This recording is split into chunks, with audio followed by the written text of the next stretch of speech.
In Sudan, the death toll in the city of al-Hud has risen to 300 days after the paramilitary rapid support forces say they captured the key city in West Kordofan state, which borders Darfur. Among the 300 killed in the RSF attacks were at least 21 children. Separately on Sunday, RSF drone attacks struck a military port in the city of Port Sudan. It's the first direct attacks on the de facto capital of Sudan's military-led government since the devastating civil war broke out over 2 years ago. This all comes as the International Court of Justice is ruling today in Sudan's genocide case against the United Arab Emirates, which Sudan accuses of fueling the RSF. In South Sudan, at least 7 people were killed, including a 9-month-old baby, and another 20 were injured in bombings on a market in Fanga County in the greater Upper Nile region. The group Doctors Without Borders said the explosions completely destroyed its pharmacy and damaged its hospital, the area's only hospital. The perpetrator has not been confirmed, but the deadly attack comes at a time of increasing conflict amidst fears of a new civil war in South Sudan after a power-sharing deal collapsed in March.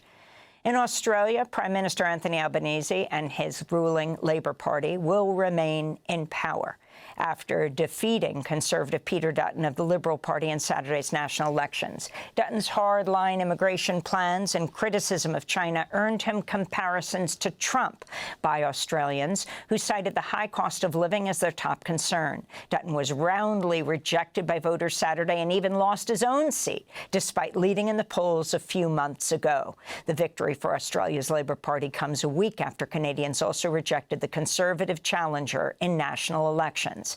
Prime Minister Albanese delivered a victory speech in Sydney.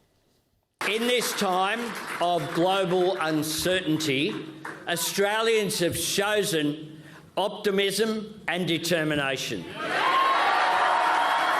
Australians have chosen to face global challenges the Australian way, looking after each other while building for the future. Earlier today, the Australian Prime Minister said he had a warm conversation with Trump on tariffs and the joint Australia-US-UK Defence Pact.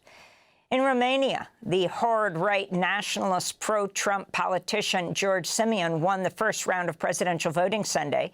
He'll face Bucharest Mayor Nicolae Dan in a runoff on May 18th. The election comes 5 months after Romania's constitutional court annulled a presidential election won by the far-right ultra-nationalist Călin Georgescu, who was barred from running again after being charged with campaign violations and being involved with a fascist organization. Despite the charges, Simion has vowed to give him a leadership post if he wins the runoff.